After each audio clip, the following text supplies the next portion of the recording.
All right, so today we're going to be getting the truck prepped and ready for the new standalone harness. And I know a lot of you guys are probably upset that I'm going to standalone harness, but I do plan to make everything work 100%. Everything still does work 100% as far as dash and probably seats and stuff when I put it in there.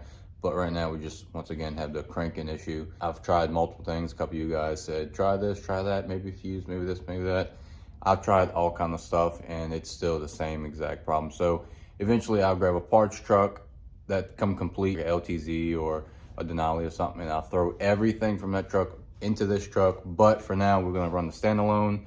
So today we're gonna get everything prepped, like the intake, the fuel pump, fuel lines, and a couple wires cleaned up to get everything ready. So when we put the standalone on it, we can go test drive it and get it going. Okay, first we're gonna start by building the intake for it. We got this 4-inch piece of aluminum right here that we're gonna build the intake out of. We got to cut it down and, you know, obviously make it work. So let's get to it.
So here's when the AutoZone picked up this 3 to 4-inch rubber loop so we can put our intake on. But we're gonna have to stretch it because it's a 3.5 inch. Alright, so to stretch it, we're gonna put some heat to it and try to pull it apart and see if we can get the stretch.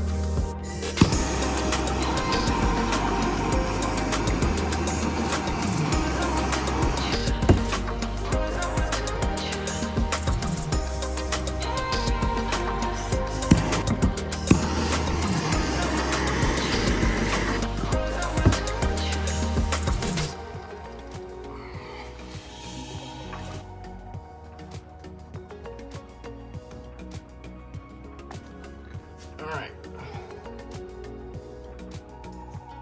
As you can see, we put it on there. Now it's time to put our hose clamp on.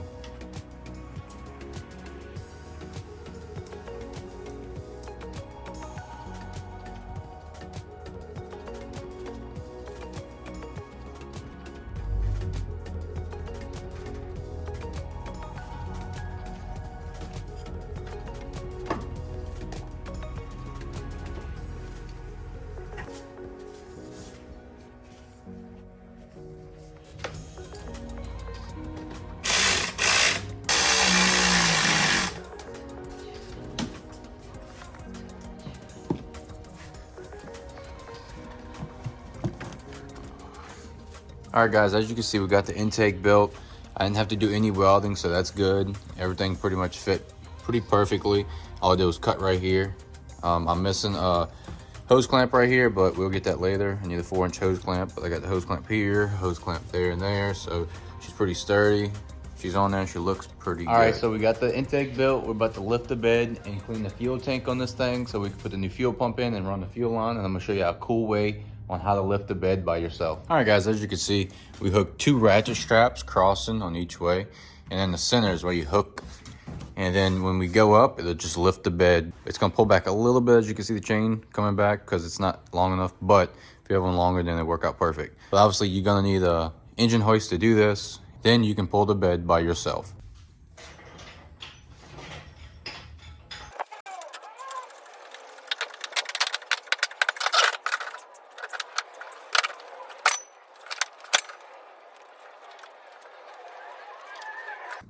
All right, guys, as you can see, we got the bed lifted up.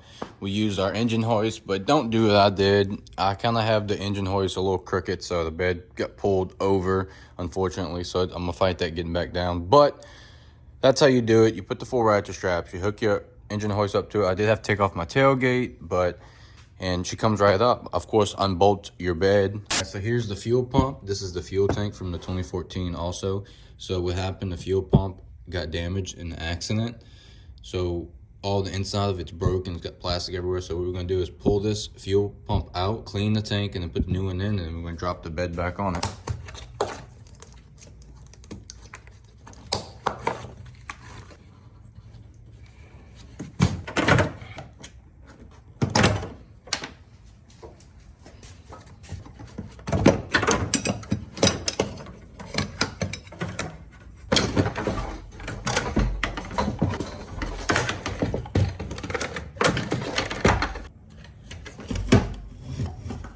As you can see, guys, the pump is broke. It still actually works, to be honest, but it's just the housing's broke. So I'll order another eBay one just to throw in here to get it going. I'm probably gonna take the pump out of this one, throw in that one to have a good canister and the OEM pump. As you can see, there's trash in here from the pump, and then also swapping the tank and stuff. I dropped some stuff in here.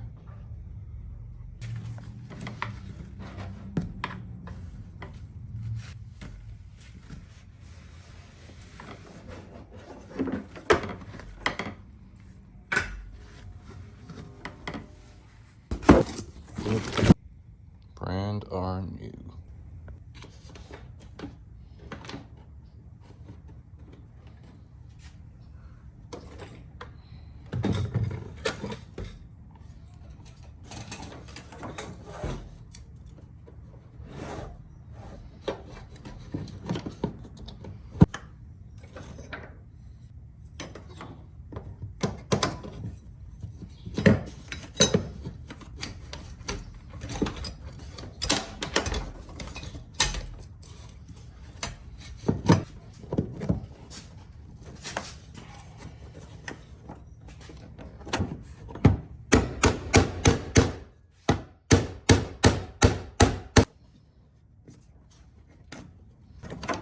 So what we're gonna do is we're gonna cut this off, this line.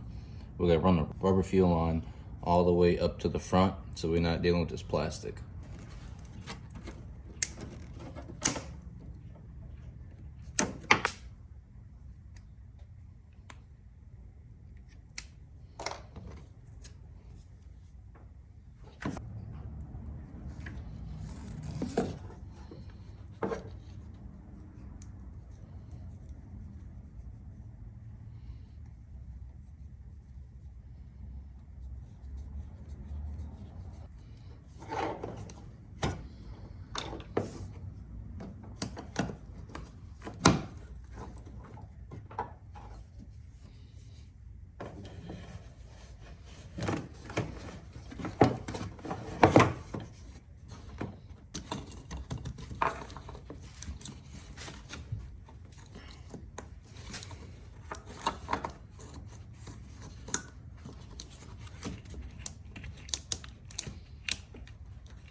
All right, guys, there she is. She's installed and everything's clean. I have my fuel line ran.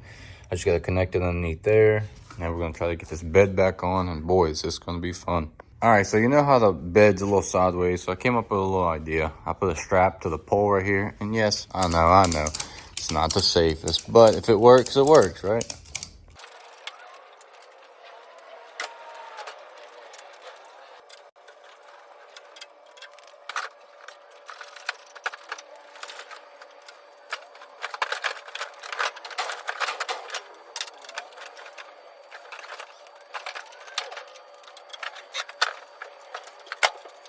All right, guys, as you can see, we got the bed back down. Now we're gonna bolt it up, and then we're gonna start unhooking all of the drivetrain harness and get it out the way so we can put the standalone in place of it.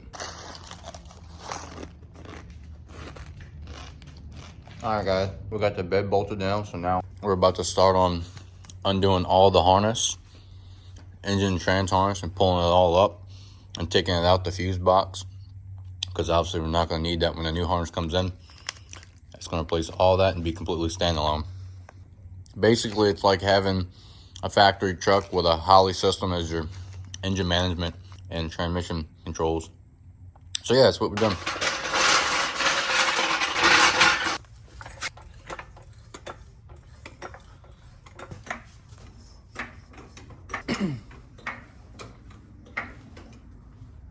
Shoo, boy, look at that lift kit.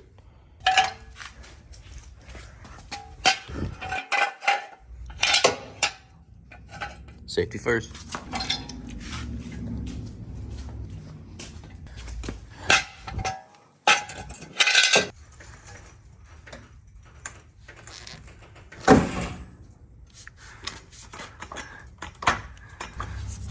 All right. Couple things first. We need to unhook this. We won't be needing this because this is a brake control module, and we're not using all the factory ABS right this second. So we can unhook that and get this tied up somewhere. Here's that little fuel line. Also, we have to take our flex fuel sensor off and save that.